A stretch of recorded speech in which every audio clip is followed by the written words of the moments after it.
மாலைக்கும் மாலைக்கும்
நினைக்கிறவனுக்கு அண்ணா தந்தி முதல் மங்களகரமாக நீ வாழ்ந்து தந்தி உங்களுடைய மங்களமாகவே எங்க அண்ணனுக்கு அழைத்த காரணம் என்ன? சாமி வந்திருக்குதா? யாருக்கு? குருமுனி. நாரதருக்கு அகத்தியர் ஆயிற்று. இவர் அதை விட பயங்கரமானவர். அப்படியா? கொஞ்சம் ஒரு அடி தான் தூக்கல். அழைத்து வாருங்க சுவாமியே. வாருங்கள் சுவாமி. இந்த படம் போதுமா?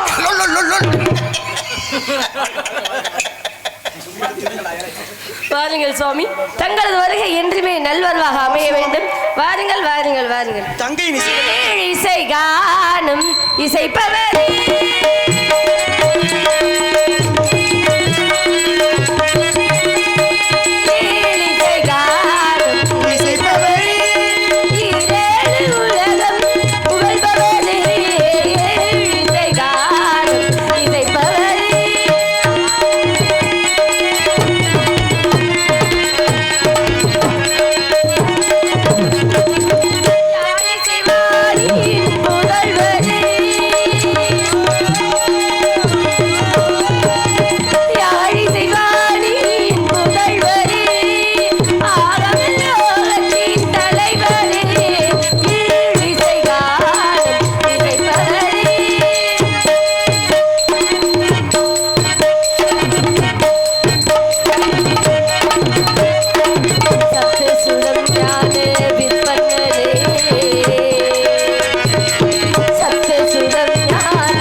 சுவாமி. மங்களம் உண்டாகட்டும், நலமுடன் வாழ்க, குன்றிட்ட விளக்கொளியாக கோடி கோடி இன்பங்களை பெரும் குலமகளாக அந்த குமர கடவுள் துணையுடன் வாழ்க. இங்கே வந்தவுடன் என்னை வணங்கிய உங்களை நான் எவ்வாறு வாழ்த்த வேண்டும் அப்படிங்கிறது நாளை அந்த முத்துக்கு முத்தாக பெண்மகளே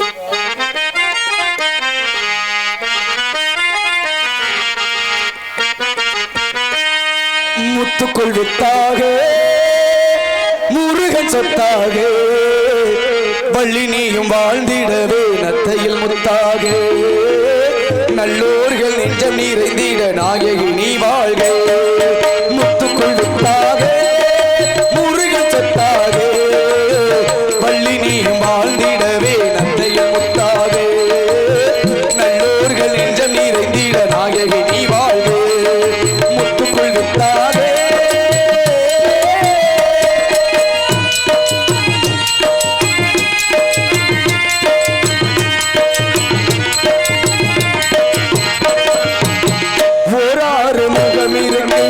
உன்முகத்தை பார்ப்பதற்கு ஈராறு கரம் இருக்கு உன்குளத்தை பார்ப்பதற்கு ஓராறு முகம் இருக்கு உன்முகத்தை பார்ப்பதற்கு ஈராறு கரம் இருக்கு உன்குளத்தை பார்ப்பதற்கு என்னாலும் துணை இருக்க சேவலும் மயில் இருக்க என்னாலும் உணர் இருக்க தேவரும் மயில் இருக்க என்னாலும் துணை இருக்க சேவலும் மயில் இருக்க பொன்னான உலக மக்கள் போற்று காலம் இனி இருக்கு முத்துக்குள் வித்தாக முருகன் சொத்தாக வள்ளி நீ வாழ்ந்திடவே நத்தையில் முத்தாக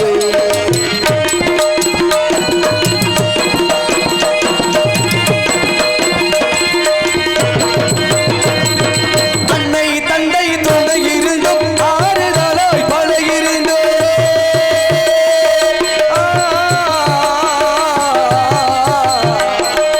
அன்னை தந்தை துணை இருந்தும் ஆறுதலாய் பல இருந்து கனகத்தில் நீ இருக்கும் காரணங்கள் சில இருந்தும் கனகத்தில் நீ இருக்கும் காரணங்கள் சில இருந்தும் வானவரும் தேவர்களும் வந்து உம்மை வாழ்த்தும் வீதம் வானவரும் தேவர்களும் வந்து உம்மை வாழ்த்தும் வீதம் எழுவணி தங்கவேலன் அருள் நிறைவாக நிறைந்திருக்க முத்துக்குள் வித்தாதே முருகன் சொத்தாதே வள்ளி நீயும் வாழ்ந்திடவே நத்தையில் முத்தாதே நல்லோர்கள் நெஞ்சம் நிறைந்திட நாயகி நீ வாழ்க முத்துக்குள் வித்தாதே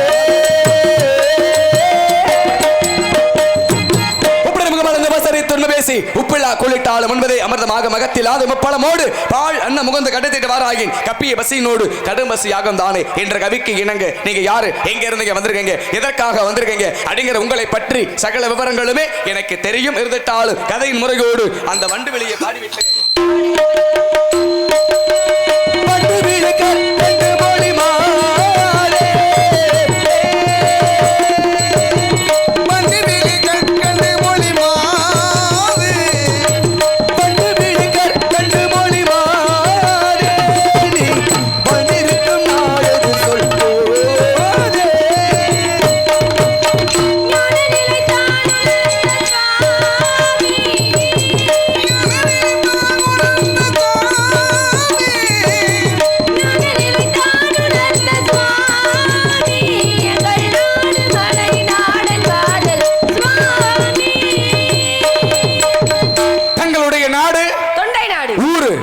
தங்களுடைய பெயர் வள்ளி. வள்ளிக்கு வர காரணம் காவல். காவல் என்ன காவல்? திணைக்கு. என்ன திணை? கருந்தனை செந்தினை. கருந்தனை யாருக்கு? செந்தினை யாருக்கு? கருந்தனை உணவிற்கும் செந்தினை செந்தில் வடிவன அந்த ஆராதனைக்காக. சரி கையில வச்சிருக்கீங்களா? அவன் எதற்காக அது? ஆலோலம் சோவென்றது வானமாடி பட்சிகளை விரட்டுவதற்காக.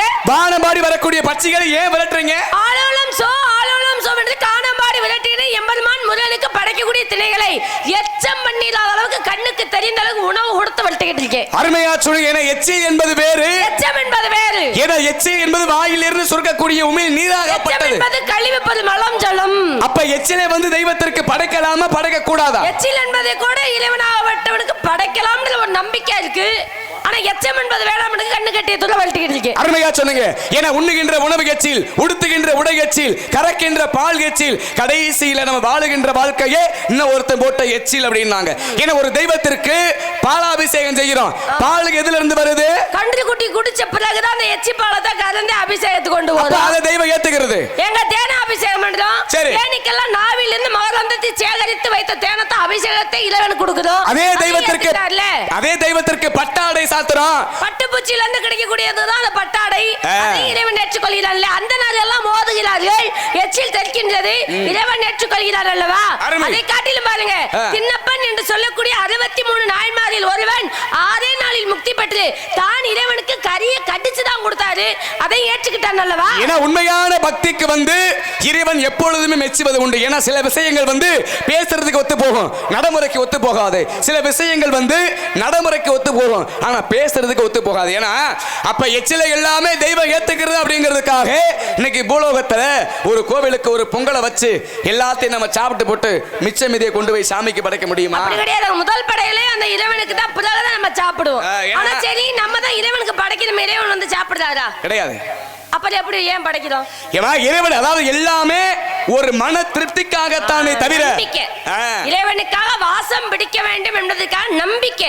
அந்த நம்பிக்கையின் பேர்ல தான் அமுத படைப்பது, படையலிடுவது எல்லாமே நம்ம நம்பிக்கையில உருவாக்கிக்கிட்டோம். இறைவன் வந்து சாப்பிடுவார், அவருக்காக இதை படைக்கணும் அப்படின்னு ஏற்படுத்திக்கிட்டோம். ஆனா பாருங்க, 63 நாயன்மாரிலே நம்பி ஆண்டார் நம்பி என்று சொல்ல குழந்தை விநாயகப் பெருமான் கல்லா இருந்தவனுக்கு உணவு கொடுத்தது அவனுடைய அன்பினால் பக்தியினால் இறைவனே வந்து சாப்பிட்டார். அவர்தான் பொல்லா பிள்ளையார் திருநாரையூர் என்று சொல்லக்கூடிய கும்பகோணத்துக்கு அருகாமையில் இருக்கக்கூடிய விநாயகப் பெருமான் நம்பி ஆண்டார் நம்பி என்ற குழந்தை கொடுத்த பொருளை கல் சிலை வந்து சாப்பிட்டது.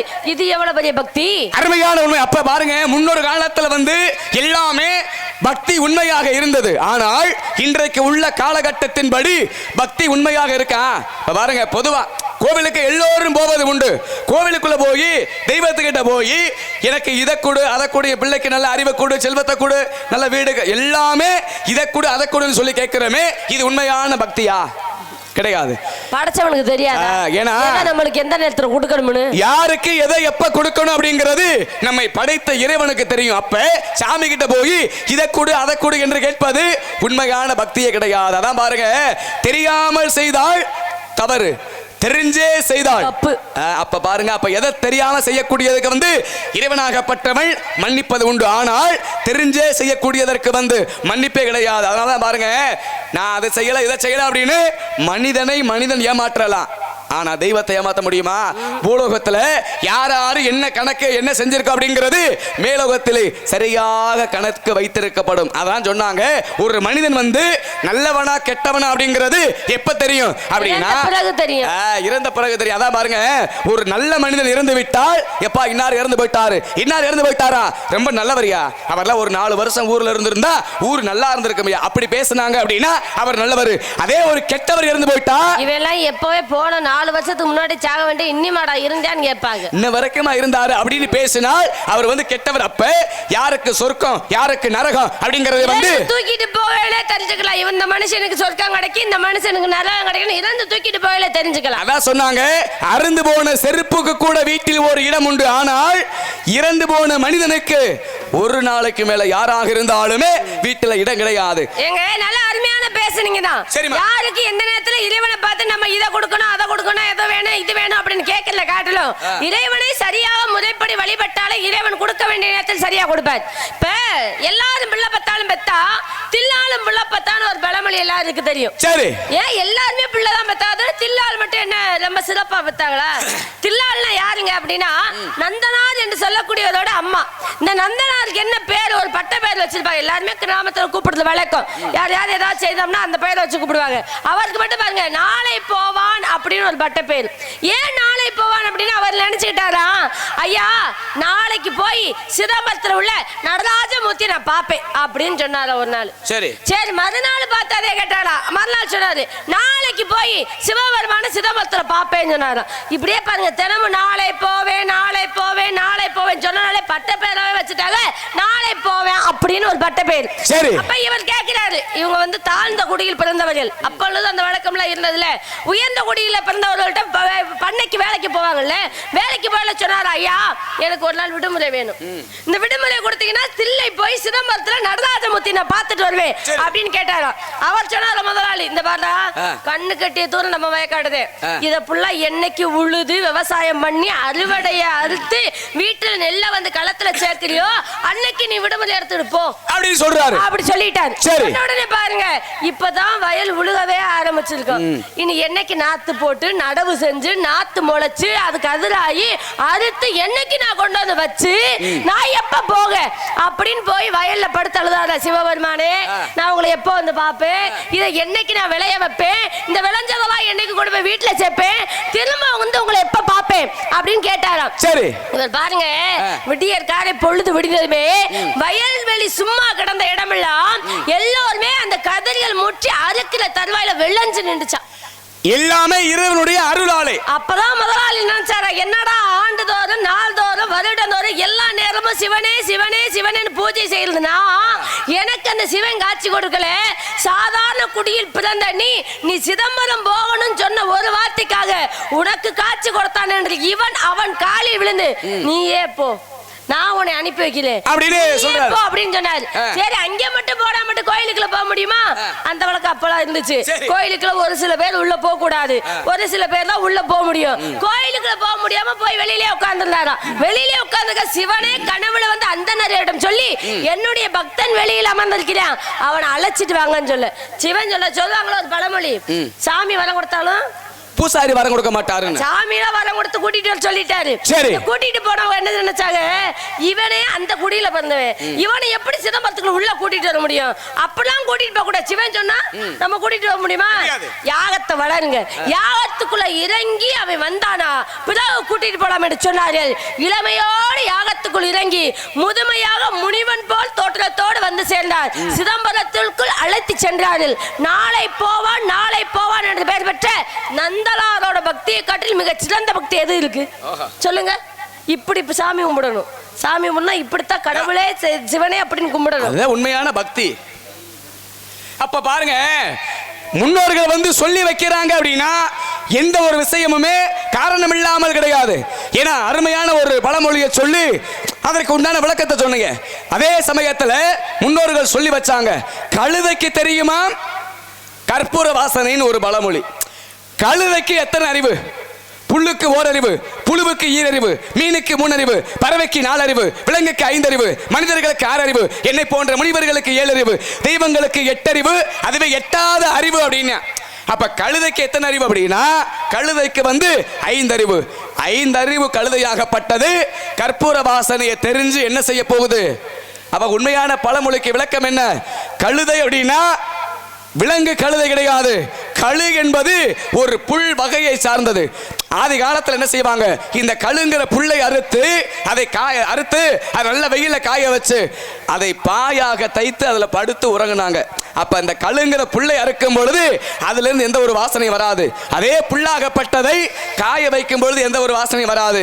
அதே புல்லாகப்பட்டதை பாயாக தைக்கும் பொழுது அதுல இருந்து கற்பூர வாசனை வரும். அப்ப கழு தைக்க தெரியுமாம் கற்பூர வாசனை. அந்த பழமொழிக்கு உண்டான உண்மையான விஷயம் இது. ஆனா இப்ப நம்ம என்ன நினைக்கிறோம், கழுதைக்கு தெரியுமா கற்பூர வாசனை அப்படின்னு காலப்போக்கில் இது வந்து மாற்றப்பட்டது. சட்டியில இருந்தாதான் அகப்பையில வருதுன்னு ஒரு பழமொழி. சரி, எல்லாருமே கேள்விப்பட்டது. என்ன சோத்துப்பான குழம்பு சட்டிகள் இருந்தாதே அகப்பையில எடுக்க முடியுமா? பல பேரும் சொல்லுவாங்க, ஏயா சட்டியில இருந்தாதானே அகப்பையில வரும், இங்க இருந்தா தானே குடுப்பேன் அப்படின்னு சொல்லுவாங்கல்ல. சட்டியில இருந்தா அகப்பையில வரல பழமொழி நம்ம எல்லாரும் மாத்தி வச்சிருக்கோம். அது காரணம் என்ன தெரியுமாங்க? சஷ்டியில் விரதம் இருந்தால் அகப்பையில் குழந்தை வருமா? சஷ்டியில் விரதம் இருந்தால் அகப்பையில் குழந்தை வரும். சஷ்டி என்பது சூர சம்ஹாரம் 6 நாள். இந்த 6 நாள் சஷ்டி விரதம் கடுமையா குழந்தை இல்லாத தம்பதியினர் போய் திருச்செந்தூர்ல முருகப்பெருமான் நினைச்சு வேண்டிக்கிட்டு வச்சுங்களேன், அடுத்த வருஷமே குழந்தை பேர் கிடைக்குமா? அதனால சஷ்டியில் விரதம் இருந்தால் அகமின்றி அங்கே உள்ள இருக்கக்கூடிய கர்ப்பப்பை சுத்தமாகி குழந்தை பேர் கிடைக்கும். சட்டியில் இருந்தா தான் அகப்பையில நம்ம மாத்தி பேசிக்கிட்டு இருக்கோம். அருமை. பாரு, எல்லாமே காலப்போக்கில் வந்து நிறைய விஷயங்கள் மாற்றப்பட்டது. அதே முன்னோர்கள் சொன்னாங்க, பந்திக்கு முந்து படைக்கு பிந்து அப்படின்னு. ஆமா, பந்திக்கு முந்து அப்படின்னா எப்படி? ஒரு இடத்துல பந்தி நடக்கும்போது வேகமா ஓடி போய் சாப்பிட்டுறணும். அப்ப ஒரு படைக்கு பிந்து அப்படின்னா பின்னாடி அடிக்க மாட்டாங்க. அப்ப இதுக்கு அர்த்த அடையாளம் இதுவா? கிடையாது. பந்திக்கு முந்து படைக்கு பிந்து அப்படின்னா இதுக்கு 2-3 விளக்கம் சொல்லலாம். பந்திக்கு முந்து அப்படின்னா இப்ப ஒரு இடத்துல வந்து பந்தி வைக்கணும் அப்படின்னா முதல்ல என்ன செய்யணும்? பந்திக்கு முன் தீ வச்சா தான் சமைக்க முடியும். ஆமா. அப்ப பந்திக்கு முன் தீ, படைக்கு பின் தீ அப்படின்னா படைக்குனா எல்லாருமே வீரர்கள் மாண்ட பிறகு அவரை தகனம் செய்து பின் இரண்டு பிறகு வைக்கக்கூடியது தீ. அதே சமயத்துல பந்திக்கு முந்து படைக்கு வந்து அப்படின்னா பந்திக்கு முந்து பந்தியில் உட்கார்ந்து சாப்பிடும்போது கை முந்தும், முன்னாடி தான் வரும் கை, முன்னாடி வந்தால் தான் சாப்பிட முடியும். படைக்கு பிந்து அப்படின்னா ஒரு படையில வந்து ஒரு ஆளை அடிக்கணும்னாவோ இல்ல ஒரு வில்லாகப்பட்ட எடுத்து ஏயணுமானவோ இந்த கை பின்னாடி போகணும். பின்னாடி போனாதான் அடியாகப்பட்ட அங்க சரியா விழுகும். அப்ப படைக்கு பிந்து அப்படின்னா இது ஒரு வகையான காரணங்கள் உண்டு. ஆனா இப்ப எல்லாமே மனிதராகப்பட்டவன் நான் தான் பெரிய ஆள் அப்படின்னு எல்லாம் இது மட்டும் இல்ல, நிறைய விஷயங்கள் சோறு கண்ட இடம் சொர்க்கம்னு சொன்னாங்க. சோறு கண்ட இடம் சொர்க்கம் சொன்னாங்க. ஒரு பழமொழி உண்டு. ஆமா. இன்னைக்கு நம்ம பாருங்க முனியம்மாள் ஆலயத்துல வந்து நல்ல அன்னதானம், அருமையான சாப்பாடு. எனக்குலாம் பாயாசம் அப்பளம்லாம் எங்க அண்ணன் ஒண்ணுக்கு 2 எடுத்துட்டு வந்து கொடுத்தாங்க. அருமையான சாப்பாடு, நல்ல சைவ சாப்பாடு. சரி, எப்படி இந்த சோறு போட்ட இடம்ல சொர்க்கலாம் அப்படி சோறு போட்டு அங்கேயே படுத்து இல்லமா? அத சோறு கண்ட நம்ம நினைக்கிறது அதானே. இனிமே நம்ம ஊர்ல ஒரு வேலையை செய்யணும்.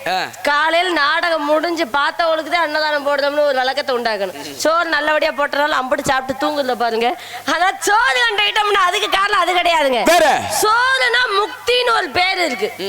சோறு அப்படின்னா முக்தி. அது சோறு கண்ட இடம் சொர்க்கம் அப்படின்னா பாருங்க, ஐப்பசி மாசத்துல வரக்கூடிய பௌர்ணமி நாள் அன்று அங்க இருக்கக்கூடிய சிவாலயங்கள் அங்கே அன்னாபிஷேகம் நடத்துவாங்க.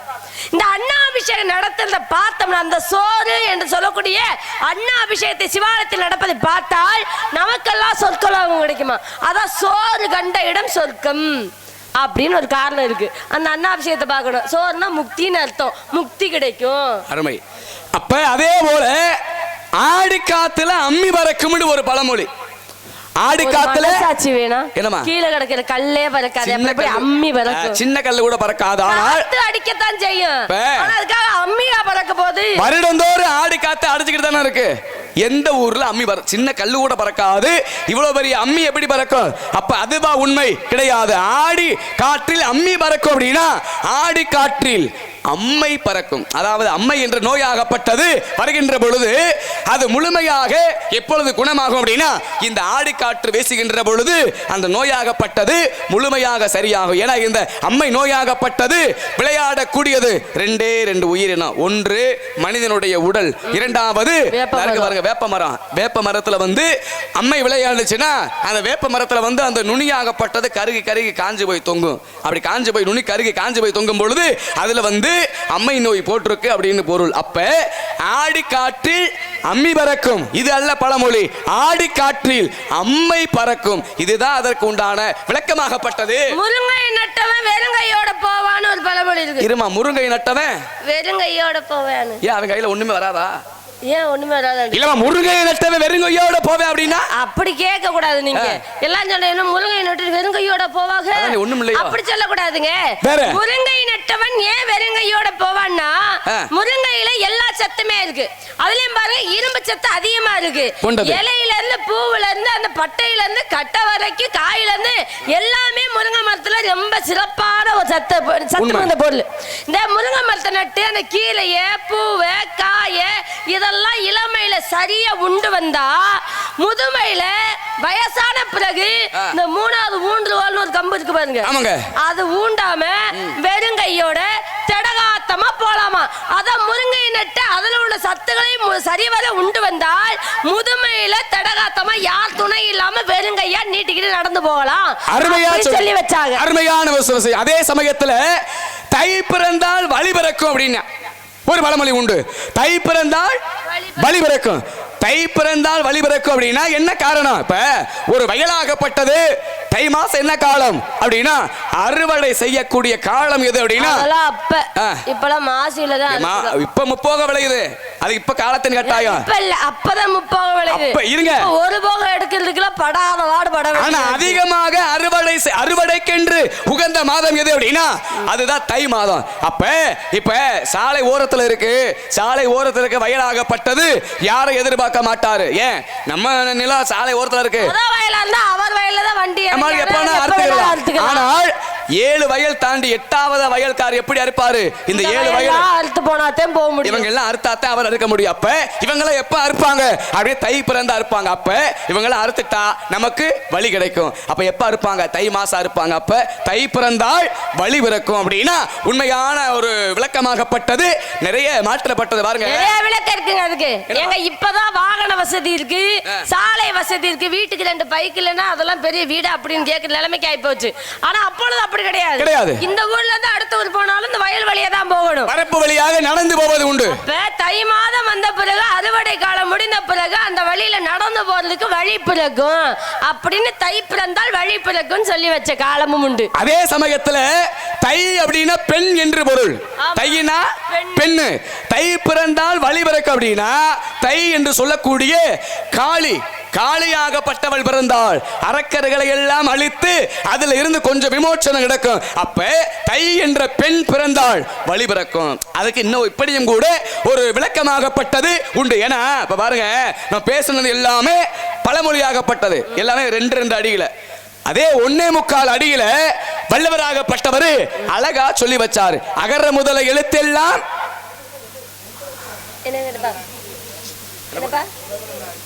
திருநள்ளாரா?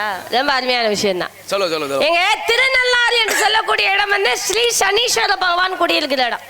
அதை இப்ப கண்டுபிடிச்சாங்க.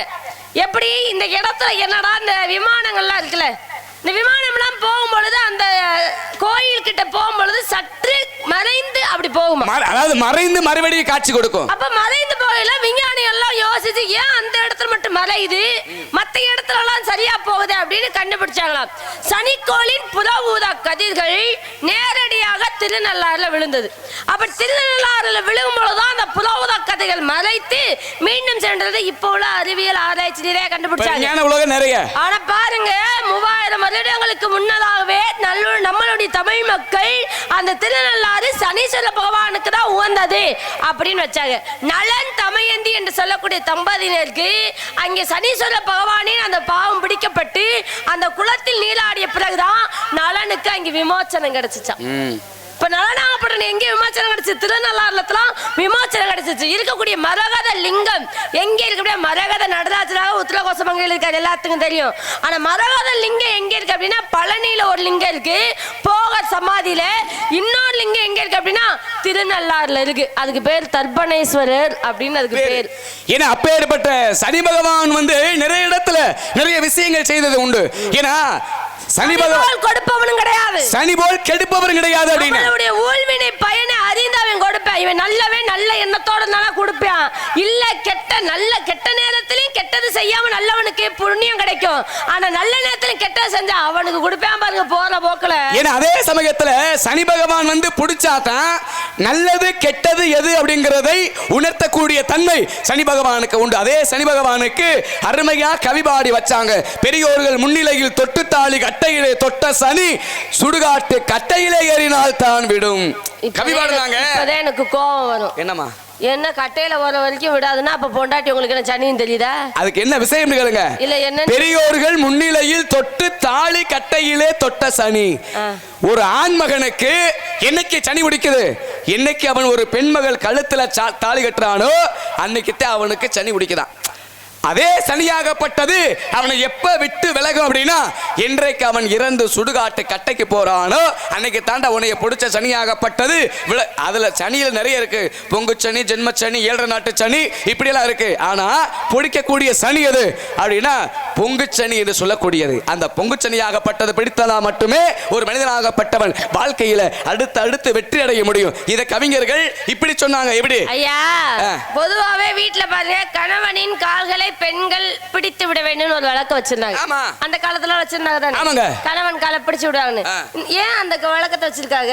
ஒரு பெண்ணாகப்பட்டவள் முழங்கைக்கும் கீழே இருக்கக்கூடியது வேறு, ஒரு ஆணுடைய முழங்காலுக்கும் கீழே இருக்கக்கூடியது வேறு. ஏன்னா ஆண்கள் காலில் வந்து சனி பகவான் குடி இருக்கிறார். அதே சமயத்துல பெண்ணுடைய கையில வந்து சுக்கிர பகவான் குடி. அப்ப சனி பகவான் சுக்கிரன் இணைகின்ற பொழுது அவங்களுக்கு அதிதேவதையான மகாலட்சுமி.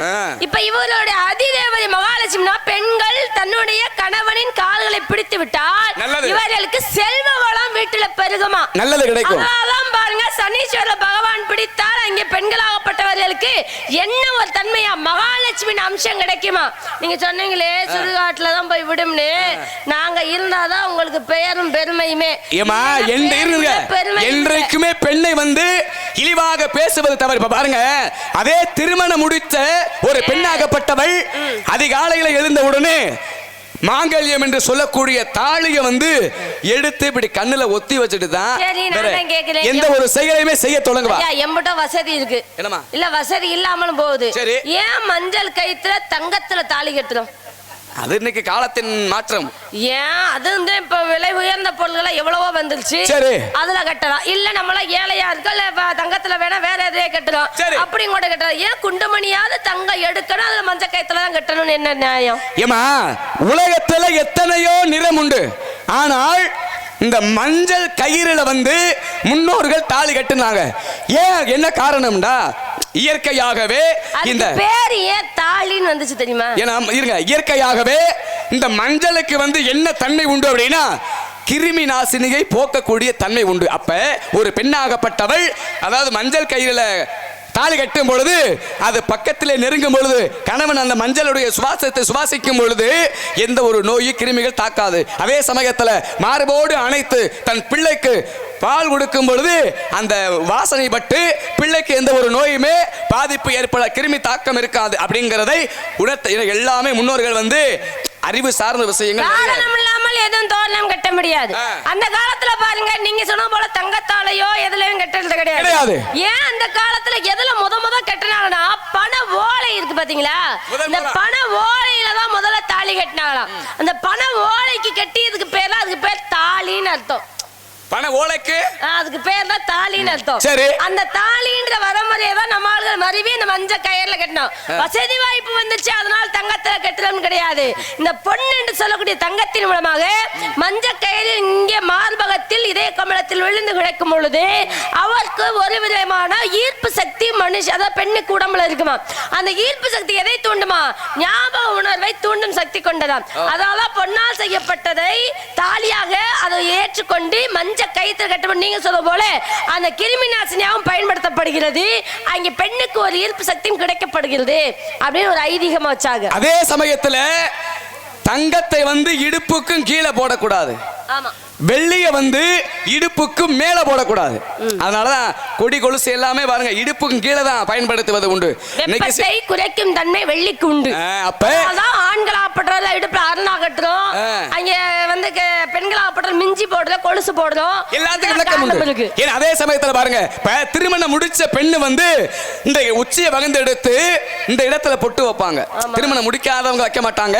திருமணம் முடித்தவங்க இதுக்கு பேரு சீமந்த ரேகை அப்படின்னு பேரு. புகுந்த வீட்டு பெருமையும் பிறந்த வீட்டு பெருமையும் என்னால் ஒரு சமமா காக்கப்படும் என்பதற்காக இரண்டையும் சரி சமமாக பார்ப்பேன் அப்படின்னு வகுடு எடுத்து இது பிறந்த வீட்டுக்கு இது புகுந்த வீட்டுக்கு எல்லாத்தையும் நான் ஒன்னா தான் பார்ப்பேன். என் வீட்டு பிறந்த வீட்டு பெருமையை புகுந்த வீட்டுல பேச மாட்டேன், புகுந்த வீட்டு பெருமையை பிறந்த வீட்டிலையும் பேச மாட்டேன் என்று சொல்வதற்காக சரி சமமாக வகுடு எடுத்து இங்கே திலகம் இடக்கூடிய வழக்கம். குடும்பத்தினுடைய மானத்தையுமே கட்டி காக்கக்கூடிய வேலை அந்த பெண் இடத்திலே உண்டு. ஏன் இடலாம் அப்படின்னா எகுத்தாப்பில் வரக்கூடிய ஆண்கள் தலை குனிந்து நடக்கக்கூடிய பெண்களின் திலகத்தை பார்த்தால் திருமணம் ஆகிவிட்டது, கல்யாணம் பொண்ணுப்பா, தப்பான கண்ணோட்டத்துல பார்க்க கூடாது அப்படின்னு ஒதுங்கி போவாங்களா. ஆண்கள்லாம் மெட்டி போடு மலக்க வச்சிருந்தாங்க. தலை குனிந்து வரக்கூடிய பெண்கள் எகுத்தாப்புல ஒரு ஆம்பளை காலை பார்த்து மெட்டி போடுனா கல்யாணமான ஆம்பளைப்பா, தவந்தெல்லாம் பார்க்க கூடாது, அவங்க வேற மாதிரி வேற ஒரு பெண்ணுக்கு கணவன் அப்படின்னு ஒரு எண்ணத்தோடு நடந்து வச்சு கொள்ள வேண்டும் என்பதற்காக ஆண்கள் மெட்டி போடுற வழக்கமும் பெண்கள் திலகமிடும் வழக்கம் வச்சிருந்தாங்க. அப்படி ஒரு விஷயத்தை முன்னோர்கள் கொண்டு வந்தாங்க. அதே சமயத்துல நான் தான் கேக்குறேன், எல்லாருமே முன்னோர்கள் கொண்டு வந்தாங்களே, நம்ம என்னத்தை தான் கொண்டு வந்தோம்? நம்ம யார் கொண்டு வந்து இருக்கிறத அழிக்காம இருந்தா சரி. அதே சமயத்துல பாருங்க, ஒருவருக்கு குழந்தை பிறந்து விட்டால் சிறுபிள்ளையாக இருக்கின்ற பொழுது ஆண் குழந்தையாக இருந்தாலுமே பெண் குழந்தையாக இருந்தாலுமே இந்த காது குத்து அப்படிங்கிற ஒன்று வைப்பது உண்டு. காது ஆண் பிள்ளையா இருந்தாலும் பெண் பிள்ளையா இருந்தாலுமே காது குத்துறோம்.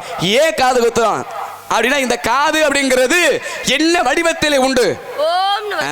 ஓம் அப்படிங்கிற வடிவத்தில் இருக்கும். அப்ப அந்த ஓ போட்டு மானா கிட்ட புள்ளி வச்சா மட்டுமே அது ஓம். அந்த மானா கிட்ட புள்ளி வைக்க வேண்டும் அப்படிங்கறத உணர்த்தும் விதமாக காது குத்துறோம். இன்னைக்கு பாருங்க, ஆசாரி விவரம் தெரிஞ்ச ஆசாரி எடுத்த உடனே காது குத்த மாட்டாங்க.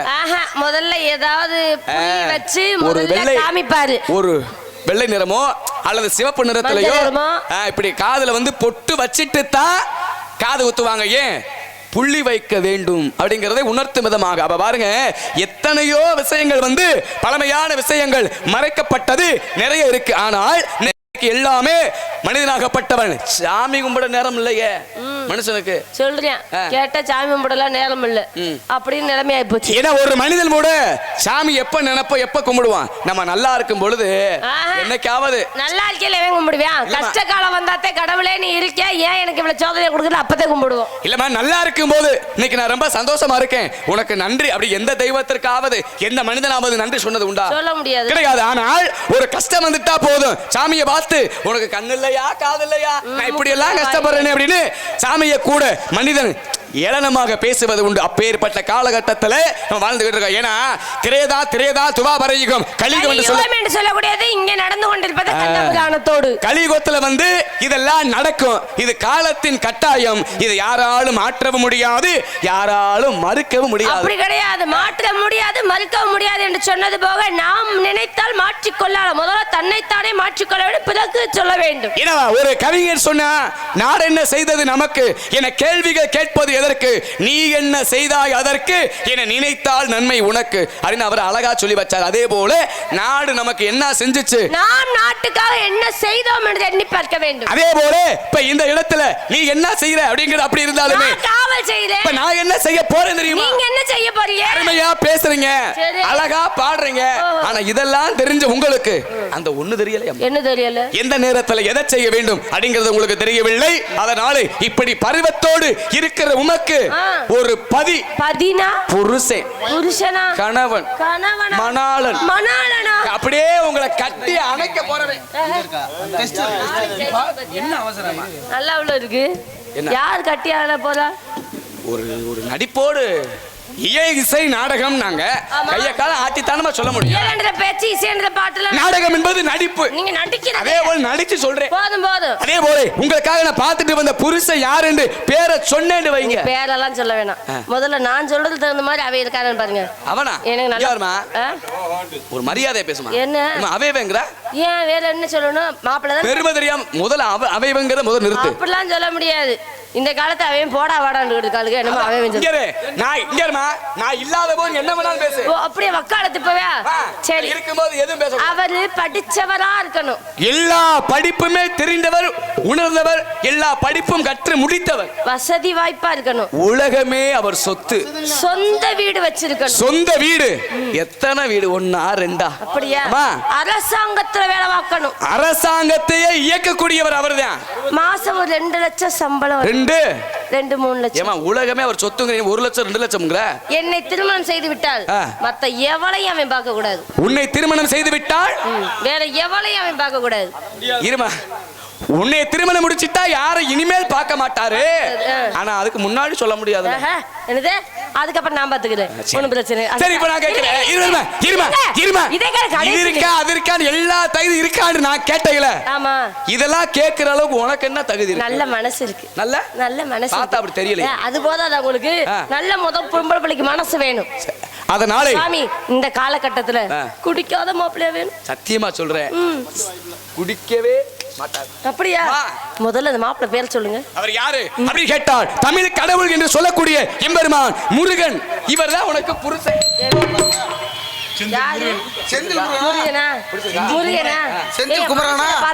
கடவுளை பாத்துட்டு வரீங்க. கடவுள்லாம் குடிக்க மாட்டாரு, அவர் படிச்ச அழகானவர். இதெல்லாம் நல்லா இருக்கு. சொல்றேன், நீ கேட்டது என்ன? குடிப்பாரான்னு கேட்டீங்க. சத்தியமா சொல்றேன், செந்தில் குமார குடிக்க மாட்டேன். அவர் குடிக்க மாட்டாரு தெரியும். என்ன முனியாண்டனே, இந்த மாப்பிள்ளை எனக்கு வேணாம், நான் வேணா சொல்றேன். குடிக்க மாட்டாரு, வேற எதுக்கு? அது வாய்ப்பில்லை, கடவுள் தானே. ஐயா, இன்னொரு விஷயம் என்னமா நான் வேணா சொல்றேன். நம்ம கணக்கில ஒரு நல்ல மாப்பிள்ளை பாருங்க, மறுப்பே சொல்லாம கழுத்தை நிட்டு. கடவுளெல்லாம் நான் கட்டிக்க மாட்டேன். அப்ப இங்க பார்த்தா உனக்கு வந்து சம்மதம் உண்டு. பார்த்தது எங்கே கட்டிக்க சொன்னா கடவுளை போய் கட்ட சொல்றீங்க. பார்த்தது எங்கே இருந்தா என்ன? சொன்னது கணக்கில தானே, நடக்க போறது இங்க தானே. வேண்டாம் என்று வெறுப்பு சொல்லாமல் அல்லு பகலும் இந்த ஆபத்தை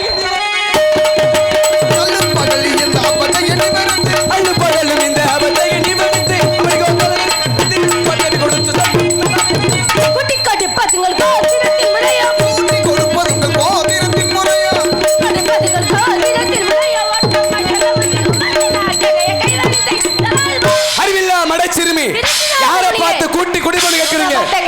புத்தியில்லாதோருக்கு புத்தியை கூட்டி அறிவில்லாதோருக்கு அறிவை கூட்டி பல விதத்தில் பெருமையை தேடிக் கொடுக்கிற என்ன பார்த்து கூட்டி கொடுப்பவன் என்று கேட்ட ஒரு காரணத்தினாலே இன்று சூரிய அஸ்தமனத்திற்குள் உனக்கும் அந்த முருக பெருமானுக்கும் திருமணத்தை முடிச்சு வைக்கிறேன். இது சத்தியம் சத்தியம் சத்தியம். என்ன பார்த்து இடிச்சு தள்ளே ஓடிப்போ ஓடிப்போ காலகண்டர் வண்டி வருது. இல்ல சாமி, இந்த அண்ணே வயல்ல கம்பு சோளமே எல்லாம் குருவி வரும்ல, அதுக்கு இவ்வளவு பெரிய தாளத்துல தட்டுவாங்க. எனக்கு அந்த ஞாபகம் வந்துருச்சுன்னு. அப்படி தட்டினாலும் பரவாயில்லையே, அப்படி தட்டினாலும் பரவாயில்லையே, மோட்டர் ரூம்ல சும்மாவே வருது கிடக்காது. முருகா, ஏலவா, கந்தா, கடம்பா, கார்த்திகேயா, பாலசுப்ரமணியா, சீக்கிரமாக ஓடோடி வர வேண்டும். மயில் மீது என்னை தூக்கிட்டு போ. அதோட அந்த மயில் சட்னி தான் வாயில வாசம் வச்சு வைக்க. வாங்க முருகா, சீக்கிரம். இந்த லோடுமேன் சங்க தலைவர் தூக்கிட்டு போ.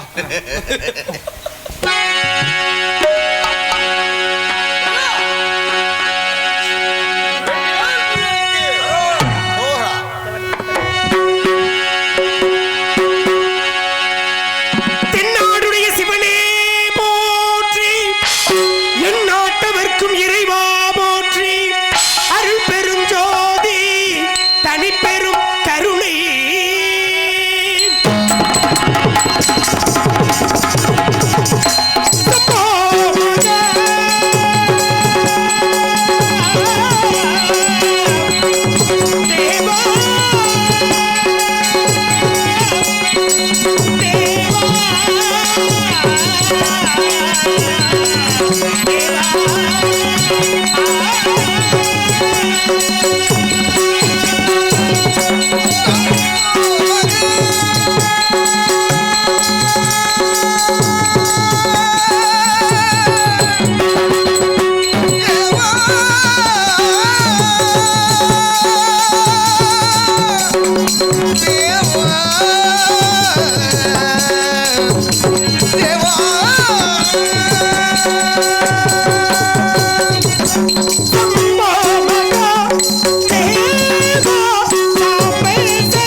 ஆதி நாளிலே அசுர குருவாகி சுக்கர பகவான் காலக்கையின் மகளாகிய மாய தாயை என்பவளை அழைத்து காசி முனிவரை கூடி வர சொல்ல அவளும் அவ்வாறே செய்து சிங்கமுகாசுரன், கஜமுகாசுரன், சூரபதுமன், தாரக நஜமுகி என்ற அசுரர்களை பெற்றெடுத்தாள். அவர்களுள் சூரபதுமனோ சிவபெருமானின் அரியப்பெரிய வரங்களை பெற்று தேவர்களை இம்சைக்குள் உள்ளாக்கினார்.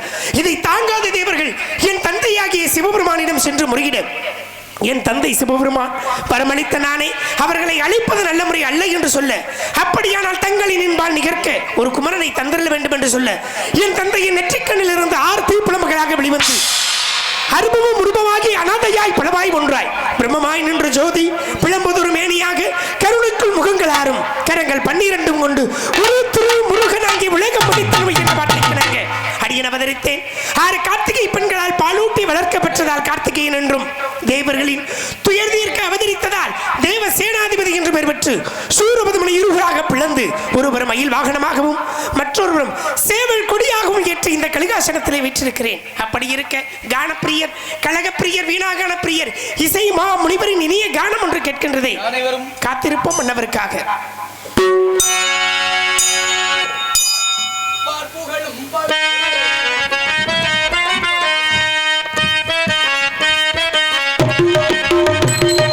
பார்ப்புகளும் பழனியே பங்கினி தேரோட்டம் அதை பார்த்து மகிழ தானே எங்கே கடல் போகும். பார்ப்புகளும் பழனியிலே பங்குனி தேரோட்டம் அதை பார்த்து மகிழ தானே எங்கு கடல் போல் கூட்டம்.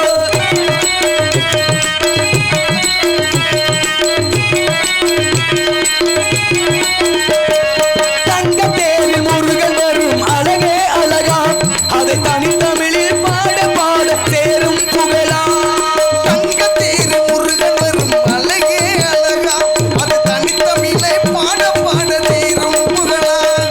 பார்ப்புகளும் பழனியிலே பங்குனி தேரோட்டம் அதை பார்த்து மகிழ தானே எங்கு கடல் போல் கூட்டம்.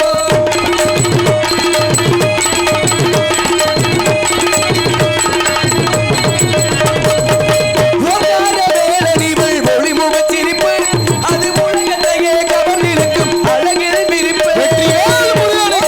வேலனவன் ஒளிமுக சிரிப்பு அது உலகத்தையே கவர்ந்திருக்கும் அழகின் திருப்பு. பார்ப்புகளும் பழனியிலே பங்குனி தேரோட்டம் அதை பார்த்து மகிழ தானே எங்கு கடல் போல் கூட்டம். முருகா வந்தனம் தீயினுள் தென்றல் நீ, பூவினுள் மனம் நீ, அனைத்து உட்பொருளும் நீ. தங்களை வணங்குகின்றேன். வருக வருக வருக, நான் முகன் மைந்தரே வருக, நற்றமிழ் புலவரே வருக, 3 லோகங்களுக்கும் சென்று கபிபாடும் எல்லாமே மிக்க வீணாகான பிரியரே வருக. வருக வருக என்று தங்களையும் இசையின் வரிகளால் வரவேற்க வேண்டும் என்று ஆவல் கொண்டு நான் தங்களுக்கு முதலில் வரவேற்பளித்து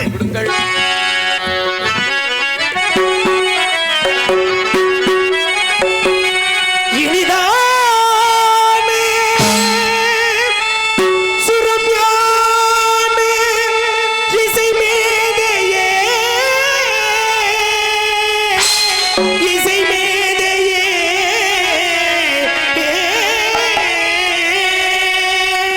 இதான சுவையான இது மேதே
முழக்கம்.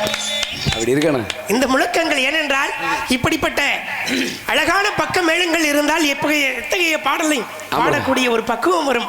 என்றாலும் கூட அன்பு இசையமைப்பாளர்கள் அனைவருக்கும் நன்றி கிடந்த வணக்கம்.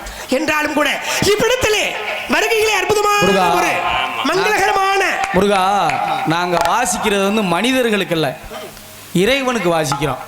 இதயத்துல இருந்து வாசிப்போம். உள்ளத்தில் இறைவனை வைத்திருந்தால் எப்போதும் நன்மை உண்டாகும். அப்படி இருக்க தங்களின் வருகையால் இன்று நற்செயல் ஒன்று இருக்கும் என்று கருதுகிறேன்.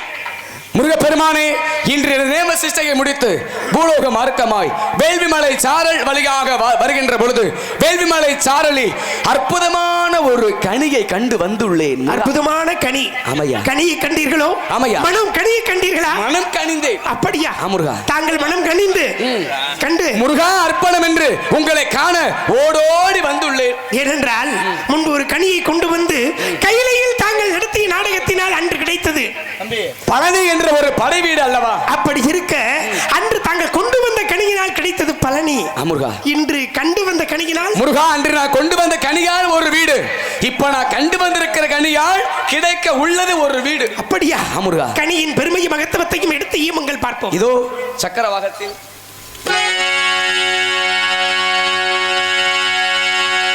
மாங்கனிக்கும்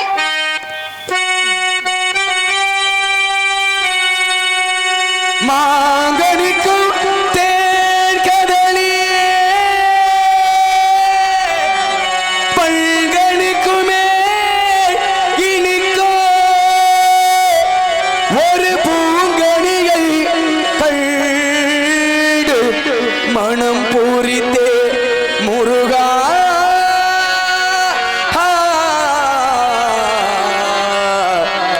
முருகா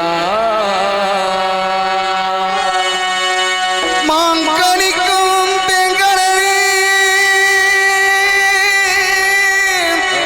பங்கனிக்கும் ஒரு பூங்கனியை கண்டு மனம் குவித்தே முருகா கந்தா கடம்பா கதிர்வே அக்கணிகை இக்கணமே கொய்யாமல் கொய்தனைத்து கொள்வி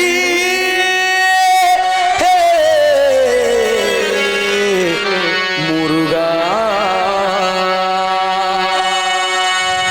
அக்கனியே கணமே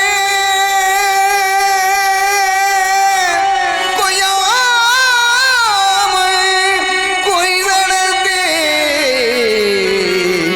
முருகா கந்தா கதிர்வே சரவணா சிவமயமாக தெரிகிறதே சிந்தை சிவதே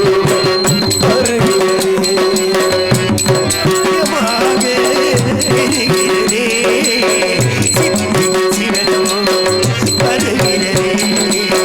புவனங்களாலும் அண்ணாமலை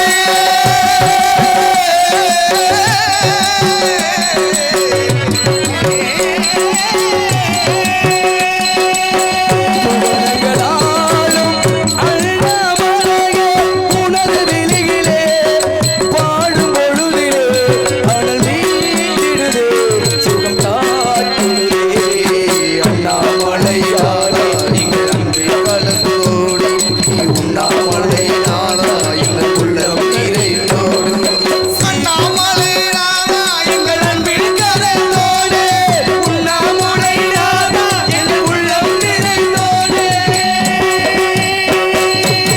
முருகா, அப்படி மாங்கனிக்கும் தென்கதலை வன்கனிக்கும் மேல்கனிக்கும் ஒரு பூங்கனியை கண்டு மனம் உரைத்தேன். அக்கணிகை இக்கணமே கொய்யாமல் கொய்து அணைத்துக் கொள்வீர் முருகா. தாங்கள் இவ்வளவு தூரம் வியந்து கனிந்து இசைந்து பாடக்கூடிய அழகனை பார்க்கின்ற பொழுது அக்கனியினுடைய சாக்கியத்தை தங்களிடம் இருந்து எழுங்கள். சாக்கியம் என்ன முன்னியே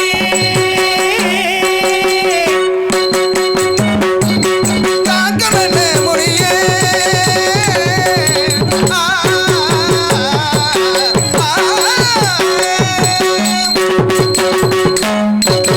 சாக்கியம் என்ன முன்னியே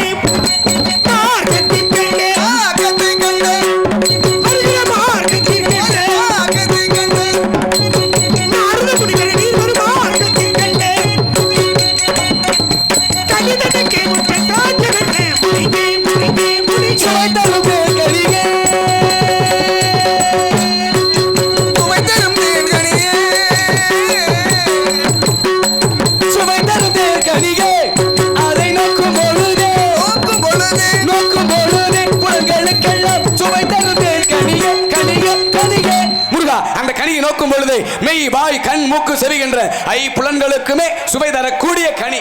மெய் வாய் கண் மூக்கு செவி என்று சொல்லக்கூடிய ஐம்புலன்களுக்குமே ஆமையா. கண்டால் பார்க்கலாம், காதால் கேட்கலாம், நாசியால் சுவாசிக்கலாம், நாவினால் சுவைக்கலாம், உள்ளத்தால் நேசிக்கலாம். இப்படி ஐந்திற்கும் தருகின்ற பொழுது இந்த பறவை இனங்கள் மட்டும் பறந்துடுவதற்கான காரணம் என்னவோ என்று அறிய வேண்டும் என்பதற்காக கேளுங்கள். பச்சைகள் கைதாயின் நேரம் அதை பற்றி பச்சிலை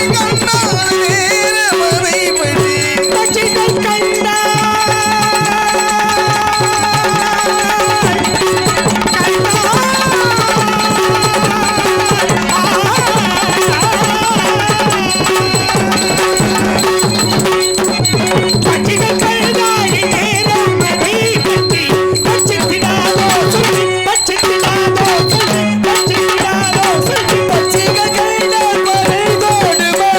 நேரமதை பற்றி பச்சைகள் கண்டாலே பறந்து ஓடிவிடும் காரணம் எட்டாத உயரம். எட்டாத உயரத்தில் இருக்கக்கூடிய கனிகளுக்கு எட்டவில்லை என்றால் முருகா உங்களுக்கு எட்டும். அப்படியா? ஆமையா. அப்படி எட்டி பறிக்க வேண்டும் என்பதற்காக காலத்திழையாத காவியம் தர வந்த மாபெரும் கவி மன்னரே, உமக்கு தாயொரு மொழி சொல்லவே. காலத்தில் அழியாத காவிய தரவல்ல மாபெரு கவி மன்னனே, உனக்கு தாயொரு மொழி சொல்லவே. எட்டாத கொம்பினே இருந்திட இலக்கணி, எட்டாத கொம்பினே இருந்திட இலக்கணி, எப்படி கொய்திடலாம் நாரதனே, எப்படி கொய்திடலாம் கொய்திடலாம் கொய்திடலாம். எட்டும் பதிக்கிற கொம்புடனை பற்றி ஏறி பறித்திடலாம். முருகா, ஏறி பறித்திடலாம், பறித்திடலாம், பறித்திடலாம். 8 மணிக்கு 2 கொம்புகள் அதுல தாங்கள் ஏறி பறிக்க வேண்டும். இவற்றையெல்லாம் பார்க்கின்ற பொழுது தாங்கள் கண்டு வந்தது முருக பெருமானே, தங்களுக்கு தெரியாத விஷயம் ஒன்றும் இல்லை. அடியேன் கண்டு வந்தது கனியே கிடையாது. கன்னி வள்ளியத்தான் முருகா பார்த்துட்டு அன்னவளை அன்னவளை தாங்கள் திருமணம் செய்ய வேண்டும். இப்போதே முருகா, இப்படியே செல்லலாம். இப்படியே சென்று விடக் கூடாது. பிறகு அன்னவளோ வேடுவர் இனத்தை சார்ந்தவள். அதனால் நீங்கள் ஒரு வேடுவராக மாறி ஒரு மானை துரத்தி செல்வது போல் செல்ல வேண்டும். வேடுவனாக சென்று விந்தைகள் பலபுரிந்து விளைக்காடி மலக்குழைத்து காதல் செய்து கடி மனம். ஆமையா. திருமணத்திற்கு வரும்பொழுது எமக்காக தாங்கள் முருகா, தங்களுடைய திருமணத்திற்கு வருகின்ற பொழுது உங்களுக்காக நான் ஒரு 3 கொண்டு வரலாம். 3 என்றால் முருகா, நான் கொண்டு வரக்கூடிய 3 என்ன அப்படின்னா, மாப்பிள்ளை ஆகிய உங்களுக்கு ஒரு பூமாலை, பெண்ணாகிய வள்ளி பிள்ளைக்கு ஒரு பூமாலை, இடையில் வரக்கூடிய என்னால் முடிந்தளவு நாவால் ஒரு பாமாலை பாடி மும்மாலை கொண்டு வருவேன். மும்மாலையோடு வரும் தங்களுக்கு உலகமே சூடும் புகழ் மாலை சரவணபவ என்று அழைத்தால் உடனே வந்து நிற்கிறேன். சென்று வருகிறோம். சென்று வாருங்கள். அடியனுக்கு உங்களுடைய அருள் ஆசி ஒன்றே போதும். முருகா முருகா முருகா முருகா.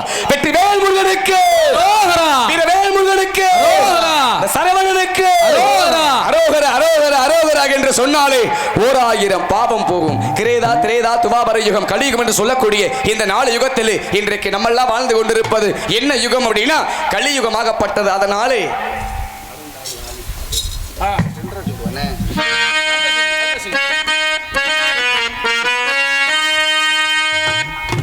ஹலோ